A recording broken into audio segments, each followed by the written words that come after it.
Hi, and welcome to this special edition of Omni Edition Garden City. I'm Dan York, and with me is Dan Plamondon, the Parks and Recreation Director for the City of Garden City and the organizer for the Great Bacon Run coming up on August 17th at Garden City City Park. Welcome back to this program, sir. Thank you for having me. We want to talk about every aspect of the Great Bacon Run coming up, and we also are going to talk with Jeff Van Dam from the Bocelli Group, which is the title sponsor, and Megan Sheeran from Maplewood Community Center, who is involved with the beneficiaries, those who are going to get a charitable donation from the Great Bacon Run.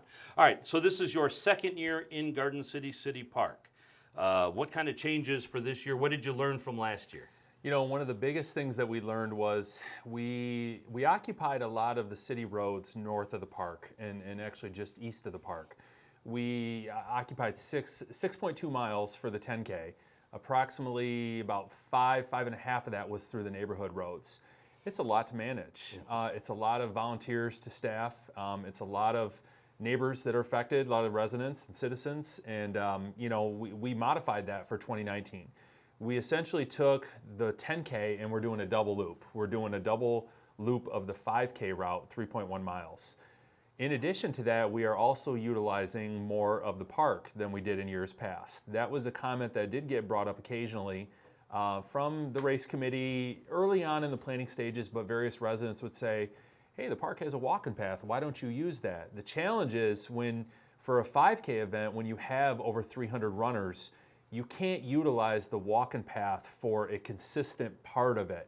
It needs to be towards the end of it. The walking path is only 6 feet wide. Where they've thinned out. Correct. Sure. So you want the pack to be stretched out. So this year, you know, we're going to start by the main pavilion. That's also a different aspect of the route. Last year we were by the Brown. So we will still take a journey through the park per se, go out behind on the road, and then we will go up Shatka all the way up to Bach, do a double back around Bach almost to Merriman, then back down Henry Roth, cross over to Florence. So that was one of the big changes. The route really needed to be rethought. Mm-hmm. Yeah. And it's a different week this year. Correct. We are 1 week later. Last year was August 11th. We shared the park on the same day as Kiwanis Kids Day, although they were at different times of the day. But this year we're doing an all block out on August 17th, with Kiwanis Kids Day still being the second Saturday of the month. Okay. If I'm not mistaken, August 10th. Okay. Yes, that would be the second Saturday. All right. Yeah. And we're going to talk, as I said, with Jeff Van Dam from the Bocelli Group and Megan Sheeran from Maplewood Community Center. But obviously, one of the big deals is you need sponsorships, more so than just the title sponsorship. The donation from the Bocelli Group of $5,000 is great, right, but you have other sponsors that make this race possible. Right, and in year 4, we have a parameter that we're measuring. We're looking at approximately 400 to 500 runners. Based on that number, we know we can guesstimate what the expense is to put on this event. But sponsorship drives your ability to put on a quality event. This year we approached all of the sponsors from last year, everybody that was involved, including Ken Bocelli. And when we sent out that letter in January for looking for a title sponsor, Ken was the first to respond. And when I mean the first to respond, I mean like within 15 minutes, I got a call from Ken, and he said, we're in, count us in, title sponsorship, let me know what you need. And $5,000 later, that helps put on a large portion of what it takes to run this event. From t-shirts to medals to the timing company. There are lots of different details that go into this event. And we've taken it a step further where we're not just doing the basics of just a timing company and a shirt and a medal. We're one of the things that we think was really going to have a nice visual impact is we're making the start-finish line look more presentable, more professional. We're having an arch with the sponsorship banner on there. We're having barricades around the start-finish line where it's more dedicated for that. Sure. You know, so on the footage that you provide and pictures and things like that, everything will look just as you might see in some larger events, you know, like the Free Press Marathon and things of that nature. So we're really looking to step our game up. And Ken was very vocal to me in some of the meetings that he and I had that he wants this thing to look good. Sure. And whatever he can do to help out, he's all in. Okay. So, yeah. And you have other sponsors that we want to acknowledge other than the Bocelli Group. Correct. Yeah. The title sponsor is $5,000, but we have a series of what we call barnyard sponsors, and I should say we have two of them, Cintas as well as Remax Cornerstone out of Westland. And I want to give a big shout out to Jill Buderbaugh, who's a big realtor in the area. She's our main contact with Remax, and the folks over there, Hillary and Garrett, if I'm not mistaken, at Remax, they are donating $1,000 as well as Cintas. And then we have Bring Home the Bacon sponsors for $500. We have Garden City Pawn, McKenna Associates, and the Schuler Group. So there are three $500 sponsors. And then our final one is Garden City Hospital, and they donated $300 to this year's event. Okay. And we kind of gloss over it because we're used to it now. Yeah. But the Great Bacon Run, the reason we got to this was downtown. Yes. And Willie the Pig, the sculpture that sits in the Commons, that the logo is designed off of. The great kidnapping of Willie the Pig and the subsequent redeveloping of Willie the Pig. But bacon, everybody, we kind of jumped over that part, but there's bacon for everybody that runs in the race. Right, yeah. So the origins of this race is what can we come up with, why are we going to have a 5K? And Willie was our inspiration and still continues to be to this day. And yes, we treat runners to bacon post-race, not pre-race, post-race. Probably a good idea. Yeah. So in year 4, I'm ecstatic at the relationship we've developed with a new startup business in Garden City. They are called Dirty D's Barbecue. He is yet to open his doors yet, but he's primarily known as a food truck operation right now. Doug Burnett is the operator of that company. And a shout out to, I'm giving lots of shouts out, shout out to Jeff Van Dam from the Bocelli Group for recommending that I reach out to Doug. But Doug and Dirty D's Barbecue are going to be this year's bacon provider. They're going to provide 3 different bacon varieties for all the finishers. He's going to have his food truck on site. He's going to be doing a pepper cracked bacon. He's going to be doing a sugar maple glazed bacon, and then plain bacon. So everybody will get one sample of each at the conclusion of the race.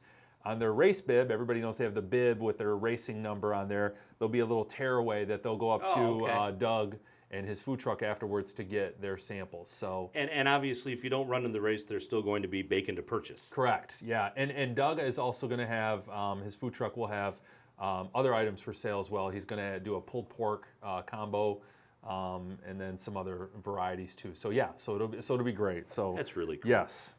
And you mentioned the participant shirt. You mentioned the medals. These are really, really nice medals that you give everybody, and heavy medals. Yes. I mean, this is not plastic, kids.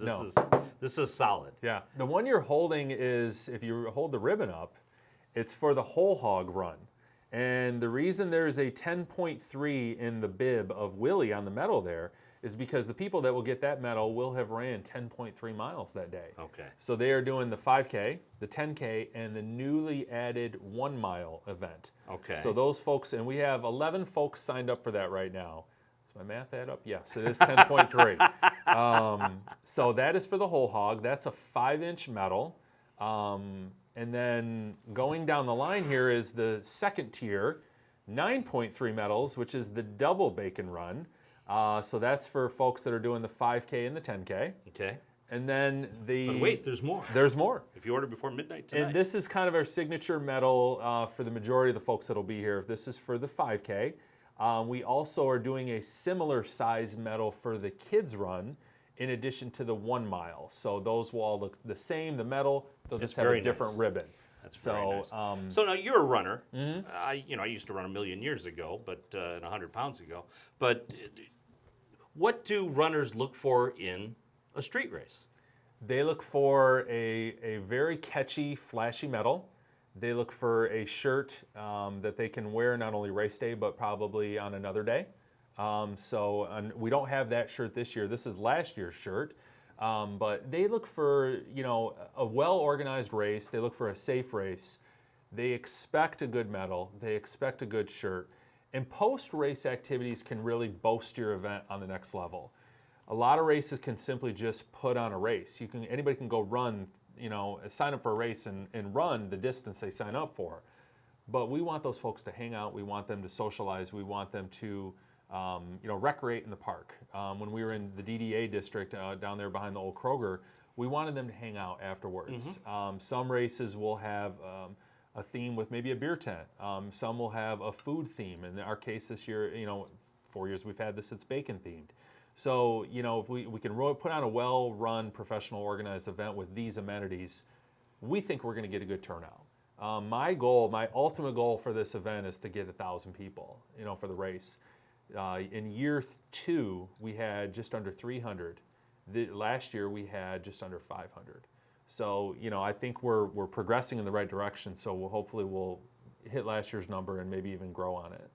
So not only the runners, this is a community event. So it's not only for the runners, it's for the residents, Right. It's for other folks. And you need help from the residents. You're looking for volunteers to help with the race on race day. Yeah, just for the route alone, not for anybody that's handing out bananas or water or medals at the finish line. The biggest need for this race, and I would put it right up there with a lot of these amenities that we put our resources in to make happen. We need course monitors. We need the residents of Garden City, and we're going to be reaching out to those folks when we hand out literature about road closures. Are there residents north of City Park that wouldn't mind coming out for a few hours, step outside your door, and assist in making sure traffic does not impede on the route? Cheer on the runners. If you want to hand them out water, that's fine too. But There were some people last year that dressed up in costumes and did some fun stuff. Absolutely. But just for course monitors alone, we need just under 40. We have about 20 signed up right now, so we're looking for about another 20. Okay. Between now and August 17th, we're going to have a volunteer meeting on the first Tuesday in August, which I believe is the 7th, 6th or the 7th. And we're going to have that meeting over at Maplewood, but we're going to give you a t-shirt. We're going to give you lunch from Dirty D's Barbecue the day of the race. We're going to drive around the route. We're going to give you a bottle of water and maybe something to snack on. And hopefully, you want to be part of the community event, the Bacon Run, which we hope is going to continue to be a good, family-friendly event that everybody can be a part of. Very good. So August 17th, the Great Bacon Run. Still not too late to sign up. No, you can sign up as late as 30 minutes before the race on race day. The price increase just went into effect on July 1st, which is right now we're at $40 for the 5K, and then the pricing goes up depending on the event you're signing up for. But we have the kids run, which is approximately a half mile. We have a 1 mile event. If you're not ready for 3.1 miles, come out and do 1 mile. And you can walk it. You don't have to run it. Absolutely. You can walk the 5K. We have a lot of folks that walk the 5K. The 10K, which is 6.2 miles, you can't walk. There's a time limit on that event. Okay. We do allow what we call a run-walk approach, where you can run, take a break, run, but we have to move on to other events that day. Right. That's why we advertise it that way. But yeah, I think we have something for everybody, especially with the addition of the 1 mile event. Okay. And one of the things you were asking earlier about what's different this year from last year, one of the big things that we've changed with the kids run is that it is now a timed event. Last year and the previous years, it was not timed. Okay. So we are recognizing winners with overall beautiful acrylic trophies like this. Those for all the events. Every participant in all the events will get one of the medals that we displayed earlier. And then we have a masters division in the 5K and 10K, where we do a 40 and over overall winner and then a 39 and under overall winner. Okay. And then also in the 5K only, we have what we call age group awards. So we recognize first, second, and third place in age increments, age categories of 5 years. Okay. So we go 14 and under, 15 to 19 and up, all the way to 75 and over. So so we got something for everybody. One other thing, I wish I had a picture of this, and maybe I can get it to you, is for the age group awards, we'll fix it in post. For the age group awards, we're giving out piggy banks. Oh, and they'll be, inscribed with, not the H division, but it'll say first place, second place, third place. Okay. But they're ceramic, and they have the logo on there, the sponsor logo. So it's really nice this year. Very good. Yeah. Well, it sounds like you have it together pretty good for this one. So far, today is July, 3rd. I'll be losing my mind on race day. But no, we've got a great committee. We've got the folks that are involved in the committee have been with me now for 2-3 years. James Lenz, the city librarian, has been with me since day one. So those folks know how I tick and vice versa. So we're all in on making sure we put on a good event. Right. Yeah. Very good. Well, good luck with it. Thank you. All right, August 17th at Garden City City Park. First race begins at what, 7:30 in the morning? Correct. For that 10? Yep. For that 10K. All right, greatbaconrun.org, greatbaconrun.org. Go there for all the information if you want to still register, if you want to become a volunteer. Yes. All of the information is there that you need to be a part of the Great Bacon Run coming up here in Garden City on August 17th. Thanks very much. Thank you.